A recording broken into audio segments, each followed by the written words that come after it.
My husband of 15 years had been in therapy for 3 years without telling me.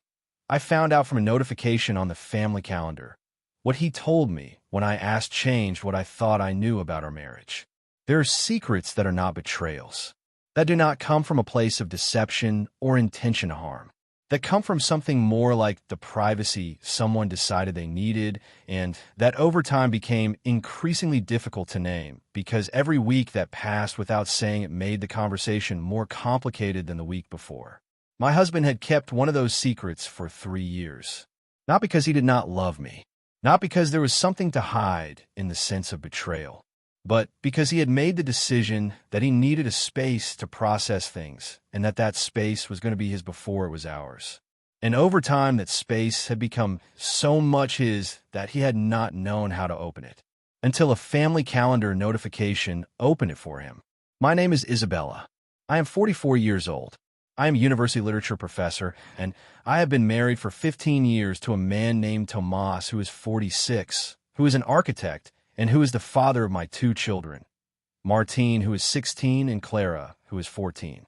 Tomas is the kind of person who processes things inward, not in a dysfunctional way, in the way some people genuinely need time and space to understand what they feel before they can talk about it.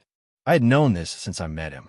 It was part of who he was, and it had never generated concern in me, because in 15 years we had found a way for that tendency of his to coexist with a relationship where both people felt seen. Or so I thought. The notification arrived on a Tuesday morning. The family calendar we shared to coordinate the children's activities and our work schedules showed on my phone a reminder that said, "Appointment with Dr. Herrera, Thursday, 11 a.m. Reforma Street office." Tomas had a primary care physician named Dr. Herrera, but Dr. Herrera was an internist and his office was at a different address. I searched the name online. Dr. Herrera of Reforma Street was a clinical psychologist. I stayed with the phone in my hand for a moment. The reminder said it was a recurring appointment. Weekly, Thursdays at 11. Tomas left every Thursday at 11 with the explanation that he had construction site meetings at various points around the city that varied week to week. 3 years of Thursdays. I did not act immediately. Why I did that Tuesday was what I think anyone does who discovers something they do not exactly know what it is. Think before reacting. What did this mean?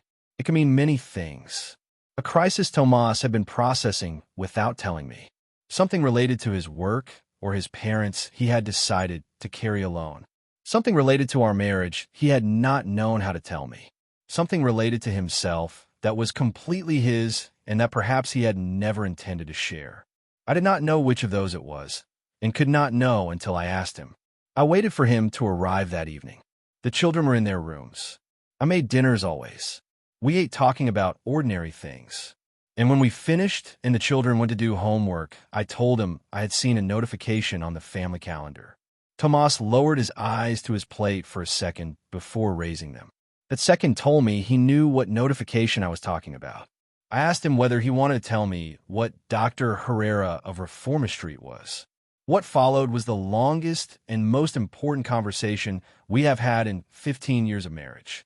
Not because Tomas had done something that required confession, but because what came out in that conversation was something that had been present in our relationship for years without my knowing it, and that when named changed the map I had of us. Tomas told me he had been going to therapy for 3 years. That he had started when we had a difficult period that both of us remembered as tense, but that I had interpreted as work stress on his part. That during that period he had felt things about our marriage and about himself that he had not known how to talk to me about. That he had sought therapy not to prepare an exit or because something was broken, but because he had needed a space to understand what he felt before being able to bring it to our relationship. That therapy had changed things in him that I had probably noticed without knowing where they came from. And that over time he had wanted to tell me he was going, but had never found the moment, and the moment had become increasingly difficult with each passing week. I asked him what things about our marriage he had processed there. He took a while. He told me that was the question he had to answer carefully. What Tomas told me over the following hour, I am going to recount with the honesty it deserves, even though it is difficult to say. He told me there had been a period when he had felt that in our marriage he had stopped existing as a person separate from his role as father and provider. That he had felt that the conversations between us were about the children, about logistics, about work, but that it had been a long time since we had talked about him as a person or about me as a person outside those roles. But he did not blame me for that. That was something both of us had built without realizing. That it had led him to therapy because he had not known how to name it without it sounding like an accusation when it was not. That in therapy, he had learned to understand that what he felt was not dissatisfaction with our relationship, but a specific need that could be named without threatening everything else. That in that process, he had also understood things about himself that had nothing to do with me, but that affected how he was in the relationship. He asked me whether I was angry. I told him I was processing. That angry, perhaps also, but that first I needed to understand before knowing exactly what to feel. What I processed in the following days was more complicated than I expected it to be. Not because what Tomas had said was devastating, but because it forced me to review 3 years backward with new information. The Thursdays I had thought were work, and that were therapy. The changes I had noticed in him without understanding where they came from. The feeling I myself had had at some point that something had changed but that I had not been able to name. All of that took a different shape with the information I now had. And that different shape was not necessarily better or worse. It was more complete. And completeness is sometimes uncomfortable when it involves reviewing things you thought you understood. I asked Tomas whether his therapist knew he was going to tell me. He told me in that week's session they had talked about the possibility of my finding out through some means. That the therapist had asked him whether he wanted to tell me. That Tomas had said yes, but had not found the moment. I told him the family calendar had found the moment for him. He smiled, not in a happy way, in the way someone smiles when the situation has an irony that is not comic, but also not completely serious. I asked him a question I had been thinking about since we had started the conversation. I asked him whether there was something he had processed in therapy about us that he still had not told me and that he needed to tell me. Tomas took a while. He told me yes, that there was one thing, and what he told me next was the most important part of that night. He told me that in therapy he had come to understand that he had carried for years a tendency to not ask for what he needed in our relationship, because he had learned in his family of origin that asking was equivalent to being a burden.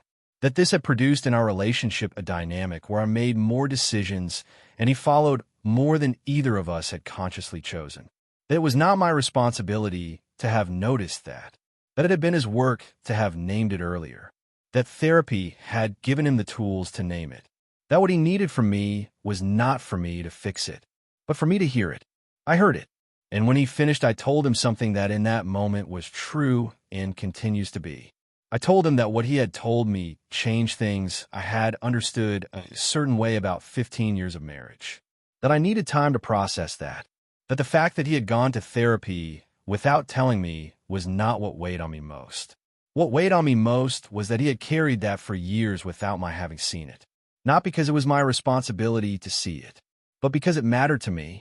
And the idea that someone who matters to me had carried something alone for years while I was there without knowing was the part that needed time to process.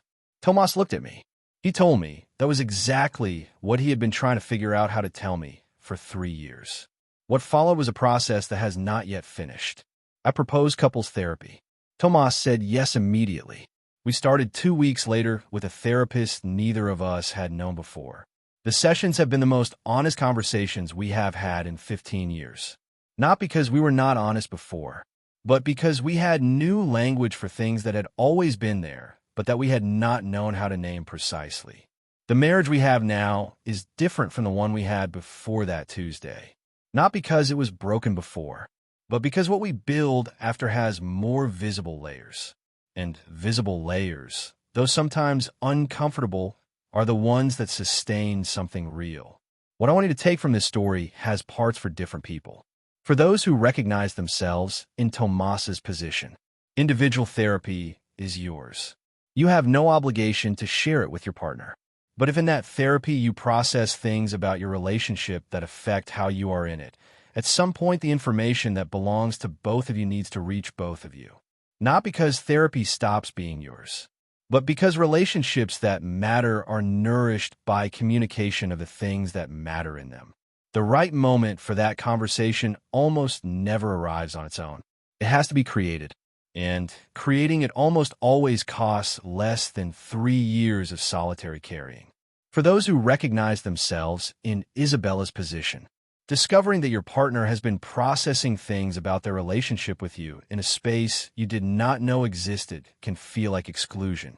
Like there is a chapter of your story that someone wrote without you. And in a certain way, there is. But the question that matters is not why that chapter existed without you. It is what you do with the information that chapter contains now that you have it. And whether that information, even arriving late and by accident, can be the foundation of something more honest than what existed before. In our case, it was, if this story reached you, comment. Do you think your partner's individual therapy is something that has the right to be completely private, or is there a point where what is processed there belongs to both of you? Like if you believe couples therapy should be more normalized as a preventive practice and not only as a response to crisis. Subscribe for more real stories. Share with someone who is in a long relationship and who might benefit from hearing this story. Reflection to take with you. Long-term relationships accumulate layers neither person consciously chose. And sometimes what is needed is not for everything to be fine, but for there to be space to name what is not without that threatening everything else. That space does not create itself. It requires someone to propose it. And proposing is always better than waiting for a calendar notification to do it for you.